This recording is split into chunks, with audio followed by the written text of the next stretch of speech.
Ladies and gentlemen, welcome back to another epic Polytopia video. Today, we'll be looking at a huge continent's Polaris mirror game. This game is between Raven Season and Gruesome Gullyy. Our main protagonist here is Gruesome Gullyy. He is a pro player on Play Champions. He plays for the Jets team. What that means is that he's really good. And that's what we'll be seeing in this replay as we go along it.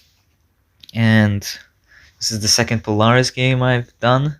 And this time, it's a Polaris mirror. Last one was Polaris against Bardur, and probably going to be showing quite a few Polaris mirrors, or quite a few Polaris games.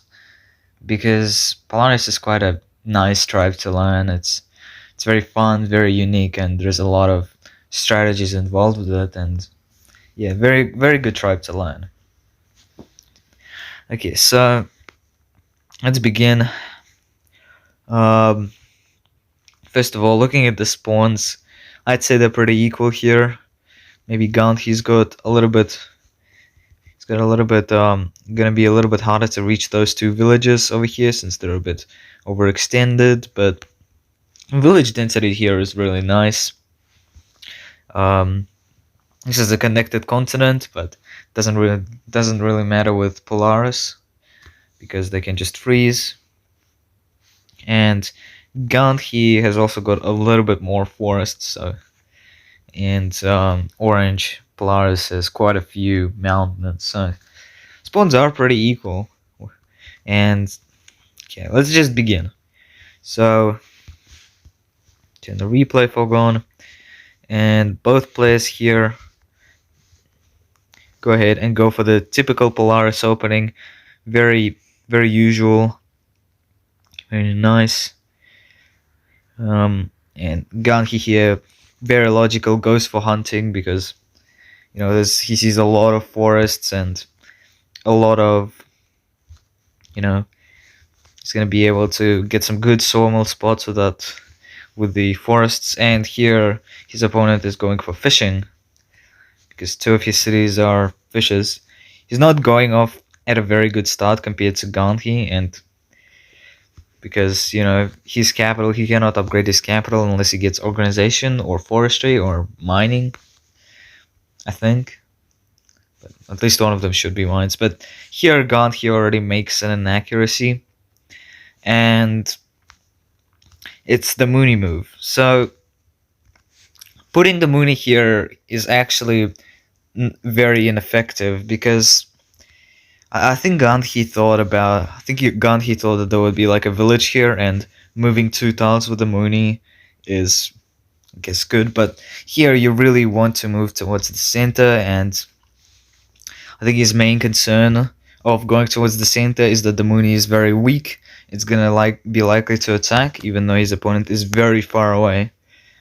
So here actually what you do is you get an explorer and then move your Mooney, so that way you would be able to get some vision and see that the opponent isn't nearby. Or if you do see your opponent, like here, you'll learn where to put your Mooney, on like the other edge.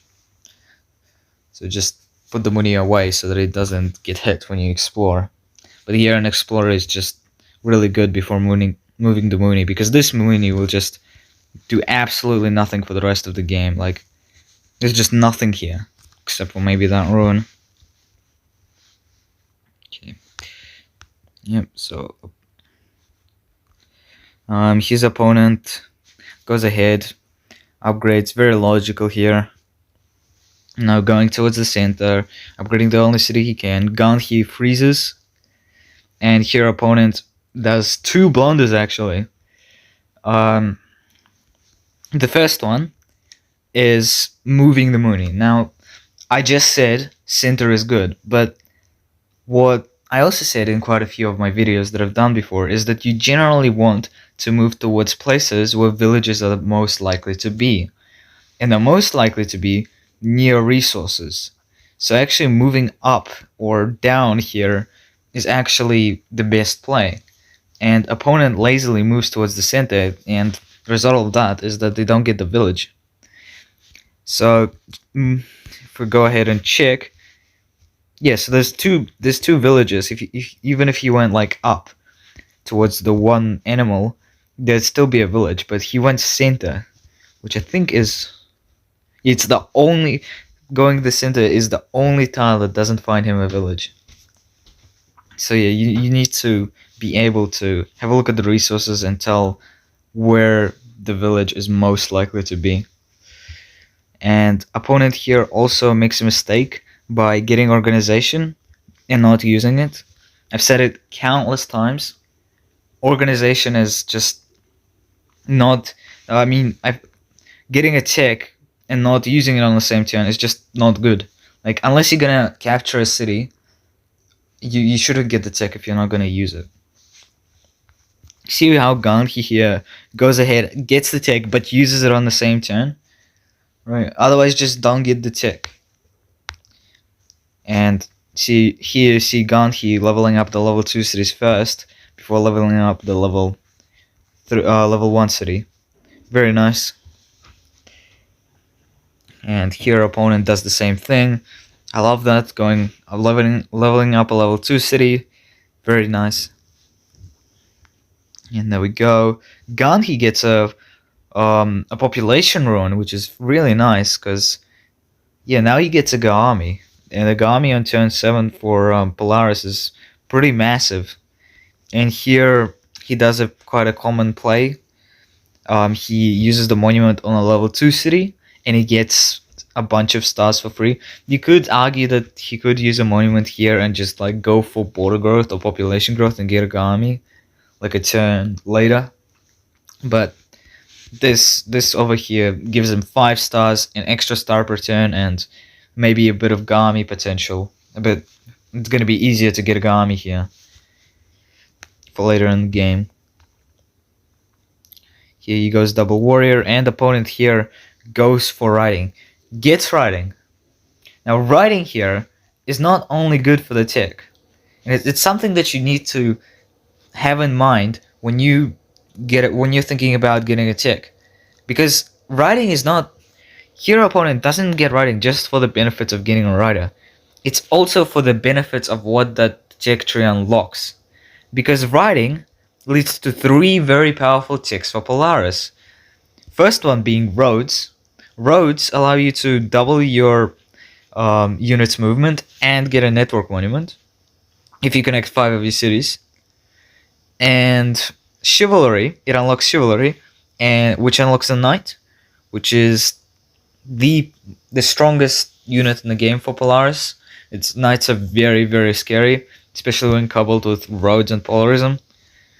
And it unlocks trade. And trade here is twice as powerful because it's a Polaris mirror. When you put an ice bank down, it counts not only your ice, but your opponent's ice. And here, that's why an ice bank would be twice as powerful, because there's 2 Polarises. There's going to be 2 times as ice, and which means 2 times as stars per turn. Now, how can you tell early in this game? I mean, you haven't even met your opponent. How can you tell that your opponent is playing Polaris? Well, first of all, the default color for Polaris is gray. So if you're like any different color, that means that a player has taken your color.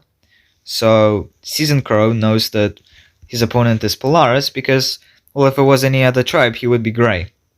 But for Gullyy here, he could know that it's Polaris because of the score. Now, I'm not gonna get too deep into the score in this video, but when you're playing a Polaris mirror and you see Imperius terrain, you gotta check the score. If it's 515, it's Imperius. 630 means Polaris. Just remember that. And if you want to take score counting beyond that, I'll also I'll put the list of all tribes, like of what each score means and what the tribes are. I mean, if you're playing Polaris, you can automatically tell what tribes are playing because of the terrain. But I'll put it anyway. And if you even more interested into squad counting, another YouTuber, Gullyy, actually made a video covering squad counting, so I'll also link that into the description. Anyway, let's continue. I've gotten a bit too far. So here he gets riding and gets a rider. Hold on, shit, fog off. Here you go, immediately getting roads. And here, while he didn't use roads this turn, he got a city. So it's okay to not use the tech you got as long as you're going to be getting a city.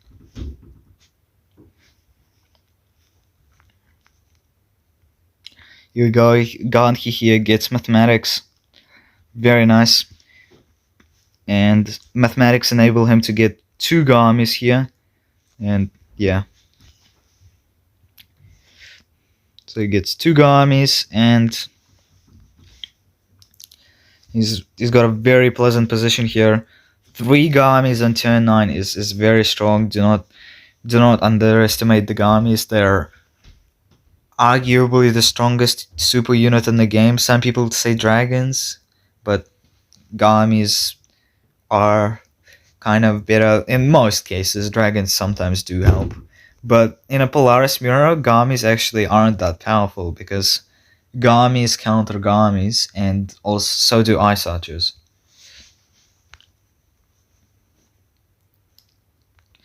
Here we go. Raven Season again makes the same mistake like I said earlier. Same mistake with organization, getting it and not even using it. And Gandhi here gets climbing for the ruin, and riding to get riding not to make a rider, but just to get riders early, like next turn, and open up to trade, roads, and chivalry, like I previously mentioned. And here I love this move, getting an explorer, very nice in the center. Now he just gets a bunch of vision and he can explore way faster. His opponent gets a workshop, and that's a mistake here, because a workshop is actually see, while you can play safe here, I think maybe his opponent was a little bit too unsettled on maybe going down and kind of being trapped. But here an explorer would have been so powerful, because his opponent is over 4,000 points, which means when you meet him, you will get 11 stars. And 11 plus 11, 22. What can you do with 22 stars in this position? Well, if you remember, in the previous turn, Raven Season got trade, and a whole turn of a nice bank of stars per turn is worth just to lose that 1 star per turn from an explorer, even if it's like 50-50. Because there's a chance you don't meet your opponent in this position. Gandhi here gets another run, another population run, 2 in a row, really lucky. It allows him to get a Gami here. And unlucky for Raven Season, he gets an explorer. It would have been a little bit better if he got a tech or stars here. But he meets his opponent, so he gets the stars. And here you might notice that he doesn't upgrade his this level 2 city, and that's because he's actually wanting to go double rider. Now, that it's not something that I would recommend in this position, but it's something that you can do technically, because he's trying to be a little bit aggressive here by sacrificing 1 star. So Gandhi pre-capture gets roads, and look at that, he's using his explorer vision to just completely expand, and Raven sees the Gami here, and one of the Gamis, and his Mooney is just dead, which is kind of unlucky if you were paying attention. The Gamis and the Moonies are just 1 tile short, so when he got the Explorer, he just didn't see the Gamis. Let's keep going. Yeah, so he gets roads here again. Wait, no, he already had roads, but he connects up his city. Very nice. His capital was at level 2 for like until like now, so you don't want a level 2 capital for like 12 turns. It's not.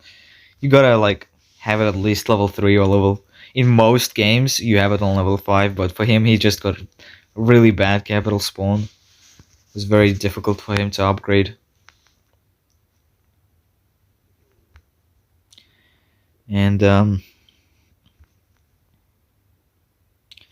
yeah, Gullyy here connects all of his cities for the population to upgrade this city, so he can also upgrade this city easier, and it also gives him a Gami and a Grand Bazaar. So he's multitasking. Roads, connecting up roads here give him way more things than connecting up road cities for Raven season, because he's got more cities.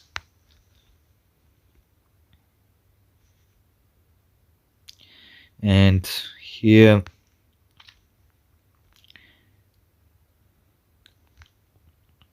yeah, just look at that though. Look at the savagery of gruesome Gullyy here. In this position, Gullyy goes for population growth instead of border growth. Why? Because population growth here is just too slow. He doesn't need all of these empty tiles. He's got what? 3 population worth of... Okay, you can count the outposts. 7 with outposts, but 4 populations with sawmill worth. But that's just not worth it. Here, if he gets a Gami, he's going to be able to just out-expand his opponent. Because he's got the center. If he just uses raw power, he's going to be able to, get the... just win the game because he gets more cities. And here, Gullyy does another yet amazing move. He goes for border growth. And border growth here is just amazing because it does so many things in this position. Okay, there's a lot. So let's begin. Number 1, it gives him the option to get a Gami, gets him a Gami. Number 2, it cuts off this city. If his opponent was ever to get this city, opponent is gonna get less tiles. Number 3, gruesome Gullyy here sees this one short tile, and he realizes that there is land nearby. Because, well, short tiles are next to land. Otherwise, it would be an ocean tile, and there is a fish, which means that there is very likely to be a village nearby as well. So he goes border growth to get some ice, so he can skate across. Unluckily for him, though, that plan kind of backfires because you see here he's just one off. So yeah, it's very nice. It's just an amazing move here, going for border growth. And yeah, as I said, Gamis don't work as well against Polaris because Polaris has got ice archers to deal with them. Here opponent gets climbing for the mountain road. He upgrades a city for 3 reasons again. It's another amazing border growth, as this border growth gets him a Gami, gets him a bunch of ice for the ice bank, and also it kind of cuts this city off. And actually, it cuts 3 of his future cities off. So the border growth isn't as good as Gully's is. So here he makes another Gami, making an ice archer before making one, so it gets giant pushed. And goes for border growth, which gets him another 3 stars per turn from the ice bank. And here, did you see that? Gullyy here gave up the rune for 1 turn to freeze the warrior and get some free hits. Look at that savagery. That's just so savage. And he goes with a 4 HP because the 4 HP is less useful. And here, he'll be getting next turn 1, 2, 3 ruins. 3 runes. That's just really good position for Gullyy. Pretty much winning already on turn 14 on a huge continent. That's a pretty big achievement with Polaris, which is supposed to be a late game. Very amazing gameplay done by Gullyy here. Opponent here goes for whaling, and again, as I previously mentioned, the same thing about writing. It's not only about whaling. It's also about polarism here. He gets polarism. So whaling opens up to polarism, and sometimes you actually see that in like other games like Kickoo, or I don't know, not really Aquarion, but for like Kickoo, where you would go for border growth, get whaling, chop a bunch of whales, and then get navigation for the defense bonus. Here it doubles the movement on ice. Gullyy here gets another, or in another, what? Wait, Gullyy here what? You got 4 population runes out of 5 runes. What? Okay. I might need to talk to Gullyy about this afterwards. 4 population runes from in 5 runes. That's kind of sus. Damn, 4 population runes. That's like insanely lucky, or you must be doing some interesting things. Here, anyway, forget about this. Gullyy here goes ahead, finds this village, and he's gonna be able to get the entire continent down here. I mean, this game is just completely lost at this point. Raven Season did a bunch of early game mistakes. That the 2 mistakes that he did was not going for Explorer in this city and moving the Mooney in the center. Why? Well, what's the difference? Why? How did that affect the game so massively, you may ask? But the thing is that it gave Gullyy an extra turn or 2 ahead of in development. I'm pretty like, if he got an Explorer here and moved the Mooney onto a village a turn earlier, he would have been able to defend this city from being captured by Gullyy. But he was a turn late in this replay, if you check. So yeah, I mean, for the rest of the game, Gully's just got a very pleasant position, coming in at 7-8 stars per turn against 60. He's got an Ice Bank as well, I think. Yeah, and here, opponent gets Chivalry and another Gami, because there's just nothing you can do. Gullyy gets another population. Okay. Don't question it at this point. Man, I knew that. I always knew those jets were up to something. Yeah, Gullyy gets 5th population run, and goes on to win the game. Here you see how he goes ahead and distance all of his units once he sees the knights.